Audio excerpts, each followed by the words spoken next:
Bismillahirrahmanirrahim. Assalamualaikum warahmatullahi wabarakatuh. Pemirsa MTA TV dimanapun Anda berada, alhamdulillahirrahmanirrahim. Puji syukur kita aturkan kehadirat ilahi Rabbi Allah Subhanahu wa Ta'ala. Hari ini kita bersua lagi di acara yang senantiasa kita tunggu, informasi-informasi terkait dengan kesehatan, dan kita senantiasa menghadirkan seorang spesialis. Alhamdulillah, di hari ini kita telah ada bersama-sama di studio MTA TV yang hari ini akan menyampaikan terkait dengan tema mengenal dan mencegah osteoporosis. Gitu. Salawat serta salam semoga tercurah kepada junjungan kita Rasulullah Muhammad SAW beserta para keluarga, para sahabat dan para penegak sunnah-sunnahnya. Inilah dia, beliau Dr. Musa Faza Rosada SPOT. Assalamualaikum warahmatullahi wabarakatuh. Waalaikumsalam warahmatullahi wabarakatuh. Alhamdulillah sehat, Mas Rudi. Pertama kali ini ya di sini. Ya, alhamdulillah pertama kali di sini ya. Ya, dan pemirsa perlu diketahui bahwa spesialis hari ini dan selama ini kita bersama-sama dengan dokter-dokter spesialis dari Rumah Sakit UNS yang ada di Jalan Ahmad Yani nomor 200 Sukoharjo. Betul begitu ya Pak, ya. Dokter? Alhamdulillah. Ini terkait dengan mengenal dan mencegah osteoporosis. Ada juga yang terkadang kebolak-balik sama osteoartritis ya, gitu. Memang sering ya, seperti itu. Tapi ada baiknya mengenal atau mengawali tentang osteoporosis sendiri. Bisa disampaikan terkait ini? Ya, jadi osteoporosis itu memang sering disalahartikan sebagai osteoartritis. Osteoporosis sendiri sebenarnya adalah kelainan metabolik pada tulang yang mana menyebabkan massa atau berat dari tulang itu berkurang. Kemudian dia juga menyebabkan arsitektural atau mikroarsitekturnya juga melemah, sehingga pada pasien-pasien yang mengenai sakit tersebut akan memiliki risiko yang lebih tinggi untuk terjadi patah tulang. Jadi konsentrasinya adalah fragility atau kerapuhan pada tulang, sehingga pada pasien-pasien dengan osteoporosis ini akan lebih mudah untuk terjadi patah tulang. Walaupun mungkin jatuhnya tidak seberapa. Pada pasien yang normal jatuh harusnya tidak patah, tapi pada pasien dengan osteoporosis jatuh patah. Nah, ini berbeda dengan definisi dari osteoartritis, yang mana itu adalah masalahnya lokasinya itu berbeda dengan osteoporosis. Saat kita berbicara tentang osteoporosis, kita berbicara tentang tulang. Tulang itu kropos. Sedangkan saat kita berbicara tentang osteoartritis, kita berbicara tentang sendi. Nah, sendinya yang bermasalah. Jadi pada pasien osteoartritis masih ada kemungkinan belum osteoporosis. Jadi tulangnya masih kuat, cuman sendinya mulai bermasalah. Nah, kedua-duanya memang termasuk penyakit yang memang banyak pada usia lanjut. Oh gitu. Begitu, ya. Jadi jarang terjadi hal ini pada anak-anak remaja atau anak-anak? Ya, sangat jarang terjadi pada anak-anak remaja, karena apabila ada kelemahan pada tulang yang terjadi pada anak-anak remaja, itu maka diagnosisnya akan berbeda lagi. Ada yang kita namakan osteomalasia, atau mungkin ada juga yang bisa osteoporosis terjadi pada remaja pada saat mungkin habis patah tulang, atau mungkin habis keseleo, kemudian kakinya atau tangannya tidak digunakan, maka bisa terjadi disuse osteoporosis. Jadi tulang itu melemah karena tidak digunakan. Nah, itu sifatnya adalah localized atau pada lokasi tertentu yang tidak digunakan, dan sifatnya reversible. Jadi bisa kembali normal asal dilatih. Gitu. Ternyata ada ya orang yang jarang menggunakan tangan. Bukan jarang menggunakan tangan. Biasanya kan karena mungkin cedera atau tidak digunakan. Karena kan kalau kita berbicara tentang tulang dan apapun di dalam tubuh kita, prinsipnya adalah use it or lose it. Saat kita gunakan, maka volumenya akan bertambah, kekuatannya akan bertambah. Saat tidak digunakan, begitu juga. Volumenya berkurang, kekuatannya berkurang.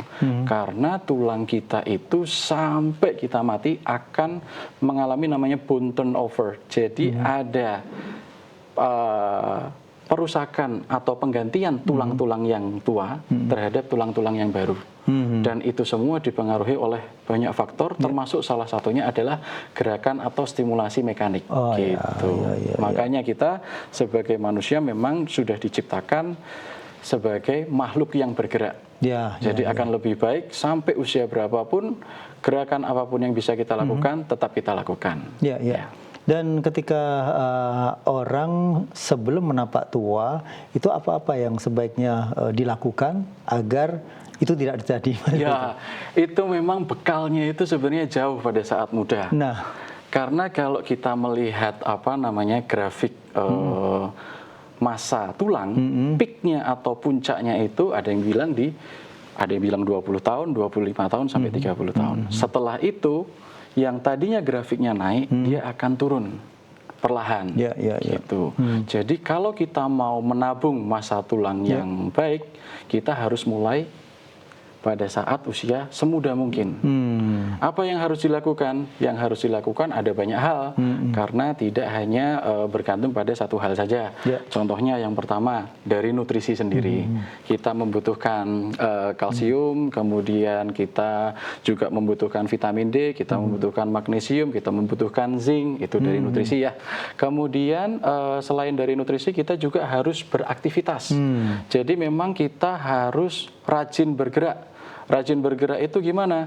Aerobic exercise juga kita lakukan. Kemudian apabila kita berbicara tentang kekuatan tulang, maka wajib menggunakan resistance exercise atau olahraga yang menggunakan beban. Itu karena ada gambar-gambarnya itu dengan resistance exercise itu juga tidak boleh ditinggalkan. Gitu. Kemudian apabila kita ngomongin osteoporosis, maka kita harus tahu nih siapa aja yang berisiko, sehingga nanti kita tahu kapan kita harus melakukan pengecekan apakah kita memiliki osteoporosis atau tidak. Jadi untuk osteoporosis biasanya memang paling sering terjadi pada perempuan. Perempuan itu setelah atau pasca menopause. Jadi pada saat perempuan pasca menopause, penurunan dari massa tulangnya itu akan sangat tajam. Berbeda dengan laki-laki yang mungkin penurunan massa tulangnya memang akan juga menurun, cuman onsetnya lebih lama, sekitar 10 tahun hingga 20 tahun dibandingkan pada pasien perempuan. Begitu. Nah, pada pasien pasca menopause ini kita memiliki screening. Jadi WHO atau World Health Organization dia punya screening namanya Fracture Assessment Risk atau FRAX. Itu bisa di Google, kita bisa memasukkan poin-poinnya dari usia, jenis kelamin, kemudian indeks massa tubuh atau berat badan, tinggi badan, apakah pernah terjadi patah tulang sebelumnya, apakah merokok, apakah minum alkohol, apakah ada obat-obatan glukokortikoid, apakah ada penyakit rheumatoid arthritis, dan apakah sudah melakukan BMD, ya seperti yang digambar itu. Nah, dari situ nanti akan keluar angkanya. Apakah pasien tersebut memiliki risiko? Jadi pada saat kita melakukan screening tersebut, nanti akan ada dua hasil. Hasil yang pertama adalah major orthopedic osteoporotic fracture. Jadi risiko patah tulang yang akan terjadi pada 10 tahun ke depan. Apabila risikonya itu lebih dari 20%, maka harus segera dilakukan penanganan atau pengobatan. Dan yang kedua adalah risiko terjadinya patah tulang panggul. Apabila itu sudah lebih dari 3%, maka harus sudah dilakukan pengobatan. Kenapa kok patah tulang panggul baru 3%, kok harus segera dilakukan pengobatan? Karena memang pada orang atau lanjut usia yang mengalami patah tulang panggul, itu satu, risiko jatuh akan lebih tinggi. Nah, untuk jatuh yang kedua bisa lebih parah, sehingga tingkat morbiditas akan lebih tinggi. Gitu. Dan ini selain ada latihan-latihan yang tadi diantaranya latihan beban dan sebagainya, adakah asupan untuk menjadikan tulang ini semakin berkualitas begitu? Asupan itu juga penting ya. Asupan itu terutama kalsium dan vitamin D. Ya, itu yang paling mudah atau awam biasanya sudah tahu, itu sumber dari kalsium itu paling gampang sayur-sayuran warna hijau tua, seperti bayam, brokoli, atau sawi susu. gitu. Susu. Ya, susu. Kemudian untuk apa namanya ikan, itu ikan-ikan yang tulangnya juga kita makan. Seperti sarden, ikan asin. ya ikan asin, ikan teri kayak gitu ya. Terus untuk vitamin D, nah itu ada gambarnya ya, ada kalsium itu juga salah satunya, ada susu. Kemudian untuk vitamin D itu ada ikan salmon. Cuman gini, kalau vitamin D itu kita mau yang alami, banyak yang bilang berjemur di bawah sinar matahari karena vitamin D, gitu ya. Oke, itu betul. Cuman kita harus perhatikan yang mau kita ambil dari vitamin D itu apa sih pada sinar matahari? Itu adalah UVB. Karena sinar UV dari matahari itu ada yang baik dan ada yang jahat. Nah, yang baik ini keluarnya kapan sih? Yang jahat ini keluarnya kapan? Kalau kita mau menghindari UVA atau sinar UV yang jahat yang bisa meningkatkan risiko kanker kulit dan sebagainya, kita bisa berjemur di waktu jam 9 pagi sampai jam 10 pagi. 1 jam aja. Atau jam 15 sore sampai jam 16 sore. Gitu. Nah, pada saat kita berjemur, kita tidak boleh memakai tabir surya. Nah, karena kalau kita pakai tabir surya itu 95% UV-nya akan terserap. Nah, setelah berjemur baru kita pakai tabir surya seandainya kita memang masih bekerja di luar rumah, kena sinar matahari, kita pakai tabir surya. Dan itu tidak perlu tiap hari. Oh, nggak perlu. Nggak perlu tiap hari. 3 sampai 4 kali, seminggu aja cukup. 15 sampai 20 menit gitu. Tapi memang perlu karena kan dia sistemnya harus kena kulit ya. Jadi jangan kita pakai celana panjang terus habis itu kena sinar matahari itu kita cuma dapat keringat aja itu. Celana pendek aja ya gitu. Celana pendek, lengan pendek. Jadi paling enggak ada lengan bawah, kaki bawah sama wajah. Oh begitu. Yang kena gitu. Cuman yang perlu diperhatikan pada lanjut usia, kemampuan dari kulitnya untuk menyerap vitamin D juga berkurang. Oh begitu. Jadi memang ada baiknya kita lakukan screening kadar vitamin D dalam darah. Gitu. Apabila memang normal, berarti sebenarnya apa yang sudah kita lakukan itu sudah cukup. Apabila memang ada defisiensi, ya ada baiknya kita suplementasi vitamin D. Gitu.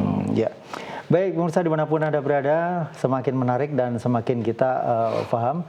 Tapi ada baiknya juga ketika kita memiliki anggota keluarga atau diri kita sendiri yang mengalami hal terkait dengan osteoporosis, silahkan telepon di 0271 679 3000, SMS WA di 08112 553 3000. Kita nantikan untuk yang ada di telepon bisa diulang, tadi sudah terlihat sinyal telepon, tapi kita masih nantikan ya. Baik, dan terkait dengan osteoporosis itu sendiri, sebenarnya kalau kita sudah terkena begitu, ini treatmentnya bisa berapa lama? Gini, osteoporosis itu berkaitan dengan usia, berkaitan dengan degeneratif atau sesuatu yang memang tidak bisa kembali benar-benar normal lagi. Begitu. Seperti contoh apabila kita kulit itu keriput karena usia, kita nggak bisa nih dok, saya mau kulitnya mulus lagi seperti waktu bayi, kan nggak bisa. Tapi kita memiliki target dalam terapi itu, dan targetnya harus objektif. Target objektif itu adalah dengan mengukur bone mineral density. Nah itu pakai alat memang. Itu pakai alat, nanti kita ukur bone mineral density-nya bagaimana. Nah kita punya target.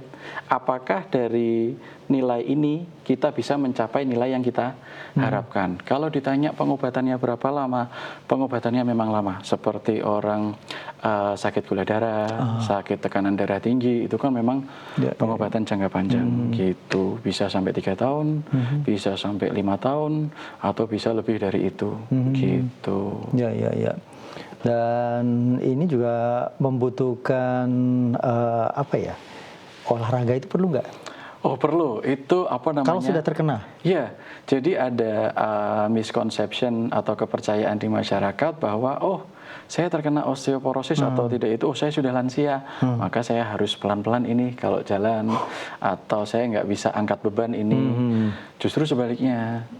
Salah satu yang bisa meningkatkan kepadatan tulang selain nutrisi dan obat-obatan tadi adalah latihan. Latihan apa saja yang perlu dilakukan? Satu adalah resistance training atau latihan yang menggunakan beban. Ya. Kemudian yang kedua yang tidak kalah pentingnya adalah latihan keseimbangan. Kenapa sih kok kita perlu latihan keseimbangan seperti tai chi dan lainnya? Agar tidak mudah jatuh. Karena pada saat kita berbicara tentang osteoporosis, maka berisiko jatuh. Nah, paling bagus sebenarnya kita mencegah jatuh. Tidak hanya dari keseimbangan sebenarnya, dari infrastruktur atau alat-alat di rumah juga. Contoh, penerangan yang cukup, tidak licin, ada pegangan saat diperlukan, betul. Karena gimana pun juga mencegah lebih baik daripada memperbaiki gitu. Baik, pemirsa dimanapun Anda berada, ini ada pertanyaan dari Budina di Semarang. Apa beda osteoporosis dan osteoartritis? Ini baru saja buka ini. Memang itu pertanyaan yang sering dilontarkan oleh pasien. Jadi tadi kembali lagi, osteoporosis itu kita bicara tentang lokasi adalah di tulang. Tulang itu keropos. Keropos itu gampangnya kalau tulang kita harusnya keras. Kalau osteoporosis itu seperti kerupuk lah. Mudah fragile, sangat rapuh. Itu kita berbicara osteoporosis, lokasinya di tulang. Pada saat kita bicara osteoartritis, kita berbicara tentang sendi. Contohnya osteoartritis dari lutut, osteoartritis dari panggul, osteoartritis dari sendi-sendi jari.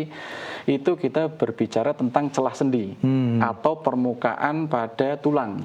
Kalau kita, Mas Rudi pernah makan ayam paha, ujungnya itu kan ada putih-putihnya itu. Nah, itu adalah lapisan sendi. Karena tulang pada saat bergerak antar tulang dia membutuhkan lapisan. Karena kalau tulang sama tulang kan keras itu. Kalau dia bergerak dia sakit. Kalau langsung tulang ketemu tulang, sehingga dia butuh lapisan yang mana dia sangat amat lembut, agar tidak bersuara atau bergesekan. Nah, pada saat lapisannya itu mulai menghilang, karena usia, berat badan berlebih dan segala macam, maka tulang itu pelindungnya berkurang, sehingga tulang bergesekan langsung dengan tulang. Lah, itu yang kita namakan osteoartritis. Atau mungkin kalau yang Ibu pernah rasakan di lutut kok kerasa kretek-kretek ya, ada bunyinya. Nah, itu. Atau enggak itu pada saat duduk lama terus mau berdiri kok kerasa sakit, nah itu osteoartritis. Gitu, begitu. Dan tadi juga disebutkan bahwa kalau osteoporosis itu cenderung wanita. Ya, betul. Iya kan? Betul, gitu. Kalau artritis cenderung laki-laki? Sama. Oh, sama? Sama. Pada saat kita membicarakan primary atau idiopathic osteoarthritis itu memang cenderung ke perempuan. Gitu. Jadi memang osteoporosis itu 1 di antara 3 wanita itu akan terkena osteoporosis. Gitu. Dan memang saya nggak tahu ya, tapi yang pernah saya temui wanita kebanyakan banyak yang jarang mau minum susu sih menurut saya. Nggak suka gitu. Itu juga, cuman memang secara hormonal itu berpengaruh. Oh gitu. Karena salah satu yang yang mengontrol aktivitas dari tadi bone turnover atau sel-sel yang tadi memperbaiki tulang itu adalah hormon estrogen, yang mana jumlahnya akan menurun drastis pada saat menopause. Nah, pada saat itu juga langsung itu kepadatan tulang pada perempuan berkurang drastis hingga 10 tahun ke depan. Gitu. Berikutnya sih membaik lagi, berkurangnya perlahan. Cuman kan udah kadung turun dulu itu. Gitu. Baik, ini saya lanjutkan untuk buka WA dari Ibu Titik Setioningsih di Batang. Dok, saya usia 62 tahun. Bagaimana cara menjaga agar tidak terjadi osteoporosis dan osteoartritis pada pundak? Kalau saya gerak-gerakan berbunyi geletuk-geletuk, ini kenapa dok? Bagaimana solusinya? Mohon penjelasannya matur nuwun. Oke, ini kita berbicara di pundak ya. Kemudian di pundak ada suaranya geletuk-geletuk ya. Kalau ada suara itu memang kalau pada kedokteran itu kan kita ada namanya differential diagnosis atau kemungkinan-kemungkinan Ya, karena kan ini banyak. hanya dari cerita aja Ya, ya, banyak bisa banyak yang terjadi apakah sebelumnya ada jatuh atau tidak, ada infeksi atau tidak, apakah memang pekerjaannya mungkin sering ngangkat berat atau overhead activity itu kan berpengaruh ya. Tapi akan lebih baik satu apabila dibawa ke dokter ortopedi agar bisa diperiksa secara lengkap dan menyeluruh. Cuman untuk gambaran saja, apabila ada suara bisa kemungkinan ada kelemahan pada ototnya sehingga terjadi dislokasi atau posisinya itu lepas dari bonggolnya. Karena apabila kita berbicara tentang bahu itu memang mangkok dari sendinya itu lebih kecil daripada bonggolnya. Beda jadi dengan nggak di muat sini. gitu ya. Iya, jadi kecil. Terus yang menstabilkan apa? Yang menstabilkan adalah otot-otot di sekelilingnya gitu. Nah, pada saat ada kelemahan otot itu bisa dia keluar masuk. Dan itu belum tentu sakit. Dan itu belum tentu sakit apabila memang sudah terjadi berulang-ulang. Atau yang memang karena osteoartritis itu juga bisa. Karena seperti yang tadi saya sudah sampaikan, osteoartritis itu bantalan sendinya sudah mulai rusak. Sehingga pada saat berartikulasi atau pada saat bergerak itu permukaannya sudah nggak mulus, ada suara kretek. Terus penanganannya gimana? Harus digerakkan. Jadi justru jangan misalnya aduh sakit nih, terus habis itu tidak digerakkan gitu, kecuali memang ada patah loh ya. Itu kan kita memang harus periksa betul, karena prinsipnya pada sendi kalau kita berbicara tentang osteoartritis, itu bantalan sendi itu kan warnanya putih. Kenapa kok warnanya putih? Salah satunya ya karena di situ tidak seperti ada, di ayam tadi ya Pak. Iya, seperti di ayam tadi. Warnanya memang putih karena memang di situ tidak ada pembuluh darah. Kemudian dia dapat nutrisi dari mana kalau nggak ada pembuluh darah? Dari cairannya. Cairannya bisa masuk ke situ gimana? Pada saat dipompa atau digerakkan. Nah, pada saat kita gerakkan di situ dapat nutrisi atau pumping mechanism tadi. Nah, pada saat dia tidak bergerak kerasa nyeri-nyeri. Makanya biasanya pada pasien-pasien osteoartritis pada saat bangun tidur terasa nyeri. Karena tidur kan diam aja Nanti begitu sudah bangun kerasa sakit, tapi begitu digerakkan karena sudah pumping mekanisme tadi, nutrisinya sudah tercukupi, berkuranglah nyerinya gitu ya. Alhamdulillah ini semakin tercerahkan dengan osteoporosis. Dan pemirsa silahkan bagi Anda yang bertanya siapkan catatannya karena habis break kita akan kembali lagi. Telepon di 02716793.000, SMS WA di 081125553.000. Spesialis akan segera kembali setelah jeda pariwara berikut ini.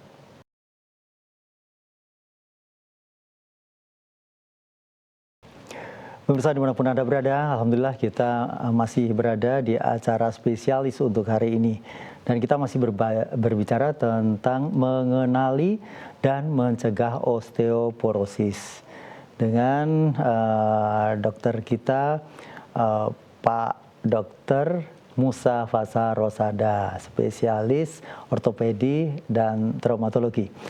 Dan Pak Dokter ini langsung kita baca ya untuk pertanyaan-pertanyaan. Ini datang dari Ibu Alfida di Medan. Ini usianya 80 tahun, Masya Allah ya. Masya Allah. Alhamdulillah sangat disyukuri ini ya. Ada saraf terjepit, jadi sakit untuk berjalan dan osteoporosis begitu. Jadi oleh dokter disarankan suntik suntik tulang per 3 bulan selama 8 kali. Yang seperti itu bagaimana dok? Begitu. Ya, betul. Ini osteoporosis tadi itu kan tulang rapuh. Nah, salah satu yang paling sering terdampak adalah tulang belakang. Tulang belakang itu bentuknya seperti bata susun. Seperti bata susun. Di antara tulang belakang itu ada celah tempat keluarnya saraf. Nah, pada saat tulang belakang itu rapuh sampai dia tidak bisa menumpu berat badan sendiri, sehingga yang banyak kita lihat lansia bentuknya bungkuk, karena tulang belakangnya tadi kempet atau rapuh. Berarti ambles. tidak ada bantalan tadi, bukan? Bukan tidak ada bantalan, tapi tulangnya sendiri. Oh, tulangnya sendiri. Tulangnya sendiri yang gampangnya patah seperti kayak di tempe penyet itu lah. Ya, jadi dia tingginya dari tulangnya itu atau ketebalan dari tulangnya berkurang sehingga celah di antara tulangnya tadi menyempit. Itu yang menyebabkan saraf tadi terjepit. Bisa Gitu. jadi juga karena obesitas, bisa? Bisa, tapi terutama karena osteoporosis tadi. Osteoporosis, gitu, ya. Dan memang sebenarnya kalau kita berbicara tentang osteoporosis itu lebih justru ke yang indeks massa tubuhnya itu rendah. Jadi malah yang lebih kurus, terlalu kurus gitu.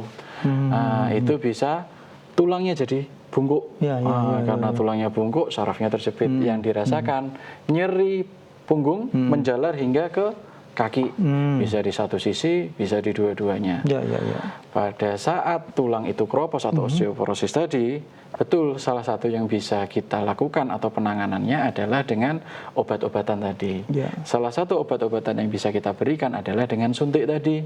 Memang 3 bulan sekali ada yang 6 bulan sekali, atau enggak itu ada yang obat minum seminggu sekali, itu juga ada, dan memang bisa kita sesuaikan dengan ketersediaan obat dan juga kondisi dari masing-masing pasien. Gitu. Jadi saya setuju dengan itu. Jadi ini benar ya, yang setelah disarankan oleh dokter begitu ya, 3 bulan suntik selama 8 kali. Gitu. Dan seperti itu ketika sudah lepas dari 8 kali biasanya bisa lepas dari suntik lagi. Nah, itu yang tadi saya katakan goal directed therapy. Jadi kita punya tujuan. Kita tuh mau ngapa-ngapain harus ada tujuannya. Untuk menentukan tujuan, kita harus tahu baseline-nya atau nilai awalnya. Nilai awalnya berapa nih? Apakah memang sudah indikasi untuk obat-obatan tertentu?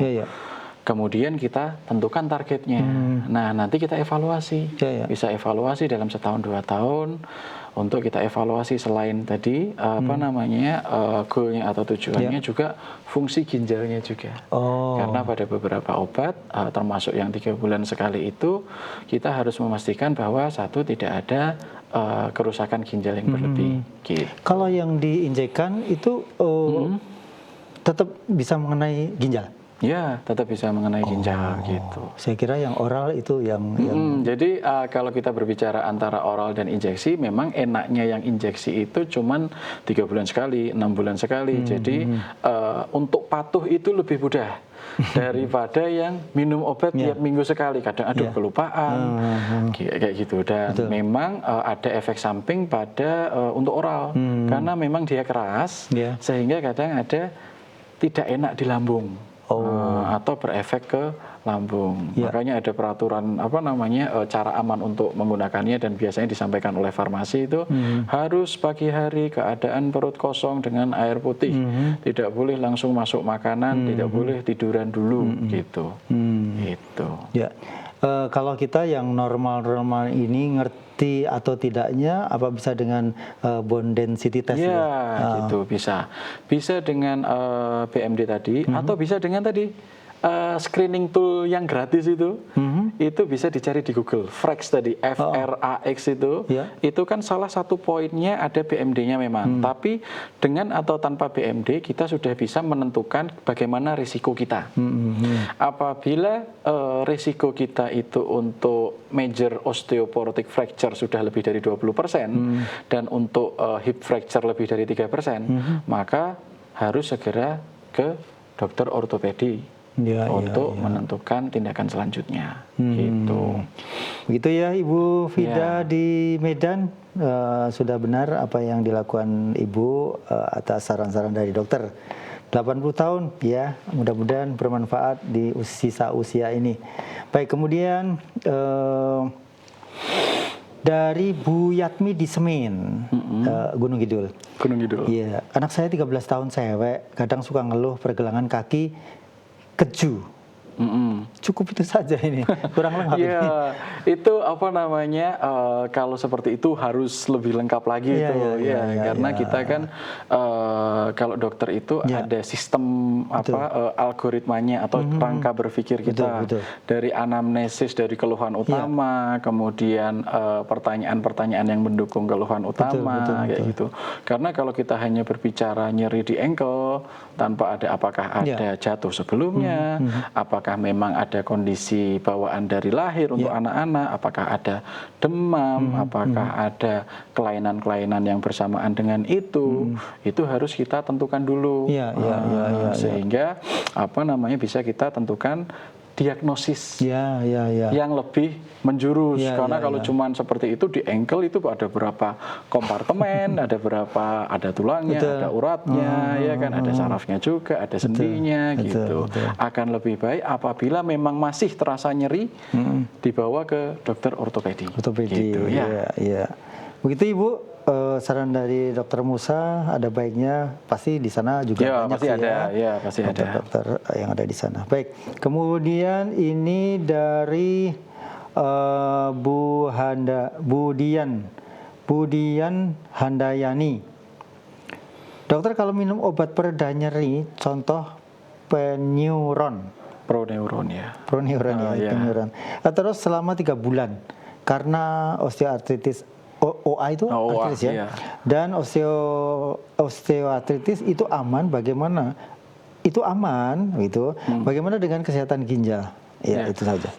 Jadi gini, prinsipnya kalau kita berbicara tentang ortopedi itu Mas Rudi, itu tidak bisa kita hanya mengandalkan obat-obatan saja.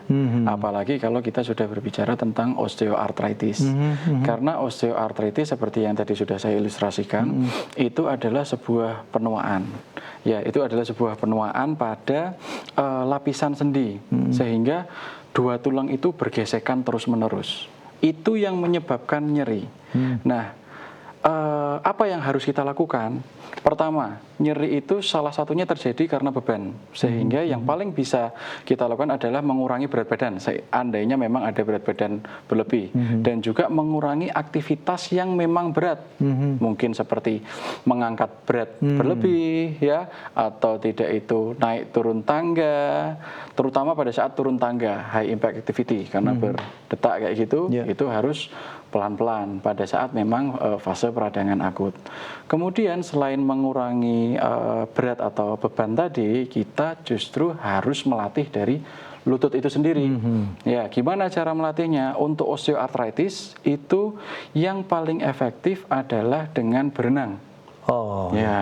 Berenang itu bisa, jalan di air atau hidroterapi itu bisa, kemudian mau sepeda statis juga bisa. Cuman kembali lagi seperti yang tadi saya sampaikan, harus ada resistensinya, sehingga apabila kita jalan, jalannya di air. Kalau di air itu kan kita lihat kalau kita berdiri itu ringan, untuk sendi itu melindungi, pada saat kita berjalan itu berat, untuk otot itu membantu. Pada saat kita bersepeda, sepeda statis harus ada bebannya diputar, sehingga apa? Sehingga otot-otot kita, massa otot kita itu menguat, sehingga lebih kuat untuk lutut itu menumpu beban tubuh kita. Nah, untuk pasien-pasien yang memang kadang kan sudah terlambat, fase-fase akhir, sudah stadium akhir, sedangkan untuk mengurangi berat badan itu butuh waktu, kita harus mengurangi gengsi untuk menggunakan tongkat pada saat diperlukan. Karena semisal yang osteoartritis sisi lutut yang kanan, otomatis kita akan kompensasi menggunakan lutut yang kiri. Nantinya lutut yang tadinya lutut kiri nggak kenapa-kenapa, setelah yang kanan sakit, karena untuk kompensasi lutut kirinya sakit juga. Daripada mengorbankan lutut yang satunya, lebih baik mengorbankan gengsi pakai tongkat untuk sementara saja, sambil tadi dilatih gitu gitu ya. Baik, kemudian ini dari Bapak Supriyono di Batang. Saya usia 63 tahun. Saya pernah radang sendi lutut kanan setelah berobat sembuh. Dan saya penderita DM lebih dari 20 tahun. Rutin berobat gula darah, aman. Saya setiap 2 hari sekali pagi jalan cepat 1 jam dengan jarak 6 km. Napas tidak ngos-ngosan, tensi darah normal tanpa obat tensi juga. Waktu jalan saya pakai deker lutut, apakah ini aman? Kemudian berpengaruh apa tidak pada gesekan sendi lutut? Kemudian sesuai kondisi saya di atas, apakah olahraga di atas masih aman? Terus tensi darah sebelum dan setelah olahraga cenderung stabil dan normal. Kadang tensi turun, apakah ini juga wajar? Setelah olahraga kalau istirahat kok terasa ngantuk? Gitu. Ya, itu sebenarnya adalah mencerminkan kesadaran akan seseorang akan kesehatannya. Jadi langkah yang sudah dilakukan tadi sangat amat bagus. Karena memang pada pasien dengan gula darah, dengan osteoartritis itu membutuhkan aktivitas lebih sebetulnya. Karena apa? Karena gula darah akan lebih tinggi pada pasien yang sedentary atau bermalas-malasan. Gitu. Bahkan pada osteoartritis pun, pasien dengan osteoartritis yang sudah ada peradangan sendi itu tetap disarankan berjalan 10.000 langkah per hari. Cuman untuk pasien-pasien yang sudah ada keluhan, seandainya jalan 1 jam di pagi hari kok sakit, ya jangan dipaksakan 1 jam. Tetap 10.000 langkah, tapi bisa dibagi misalnya 3.000 di pagi, 3.000 di sore, setiap harinya aktif 4.000 langkah, sehingga secara kumulatif bisa 10.000 langkah gitu. Dan yang harus diperhatikan selain tekanan darah adalah heart rate-nya justru, jadi nadi.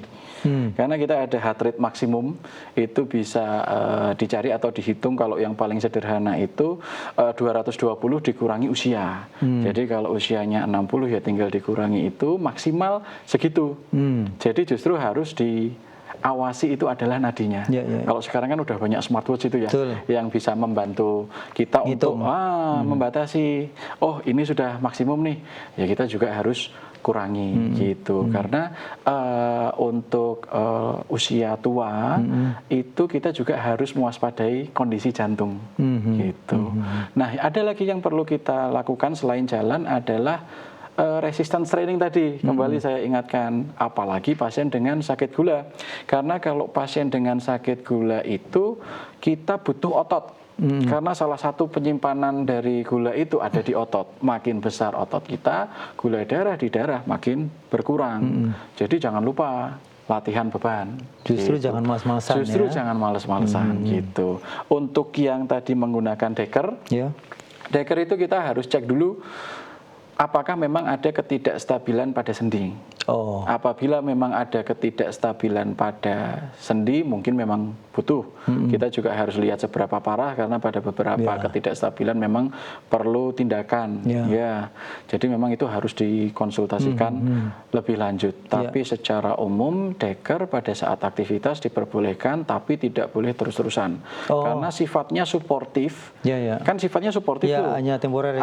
Hanya temporer. Jangan sampai otot atau urat-urat kita itu termanjakan dengan suportif itu. Yang terjadi malah justru otot-otot di sekitarnya melemas, ligamennya melemas karena terbiasa ditumbuh tadi. Betul. Jadi ketika dilepas malah jadi kemana-mana ya. Baik, begitu Pak Supriyono di Batang. Ini masih ada pertanyaan dari Ibu Dewi, usia 37 tahun dari Sragen. Dokter, saya punya permasalahan pada rahang mulut. Sebelah kanan itu sering pegal, dan saat pegal biasanya saya buka agak lebar mulut saya. Kemudian bunyi kletuk-kletuk. Ini mengunyah apa nih ya? Itu penyebabnya apa ya dok ya? Dan saya juga punya keluhan pegal di tubuh saya bagian kanan dari leher sampai kaki. Atas jawabannya terima kasih. Oke, ini untuk yang di rahang itu sudah di luar kompetensi saya. Jadi itu nanti bisa ditanyakan ke dokter gigi, telinga, hidung, tenggorokan. Kalau sekarang itu ada tulisannya plus kepala leher. Jadi itu juga kompetensi beliau gitu. Sedangkan untuk tadi nyeri di leher menjalar sampai ke kaki, kalau ada nyeri sifatnya itu menjalar baik di tangan ataupun di kaki, kita sebenarnya berpikir itu masalah saraf terjepit. Itu masih di ranah ortopedi yang biasanya disebabkan karena tadi jepitan saraf. Jepitan saraf kalau di leher, keluhannya ada di tangan. Kalau jepitan sarafnya di tulang belakang, di punggung, maka keluhannya ada di kedua kaki gitu. Ya. Ya, alhamdulillah ya. Baik, persis dengan waktunya habis. Ini pertanyaan juga habis ya. Nah dok, ini sesuatu yang luar biasa. Apa-apa yang sudah disampaikan ini membuat kita semakin mawas diri bagaimana menyikapi organ tubuh kita. Karena ketika kita sebaiknya sebelum sampai tua kita sudah mawas diri ya. Nah ini nasihat apa yang baik untuk kita yang saat ini masih muda dan belum tua karena belum dapat osteoporosis atau artritis. Terus kemudian buat yang sudah sepuh dan terkena itu apa juga nasihatnya? Silakan. Untuk yang muda dulu ini ya. Untuk yang muda dulu karena ini ceritanya tentang osteoporosis, maka bekalilah tulang dan otot kita sedari muda. Aktiflah. Ya, aktiflah. Dan itu semua olahraga itu baik asal dalam bentuk yang baik, formnya baik. Jadi memang jangan asal olahraga. Sekarang itu kan FOMO-FOMOan itu. Pengen olahraga yang meningkat itu apa? Injury atau luka.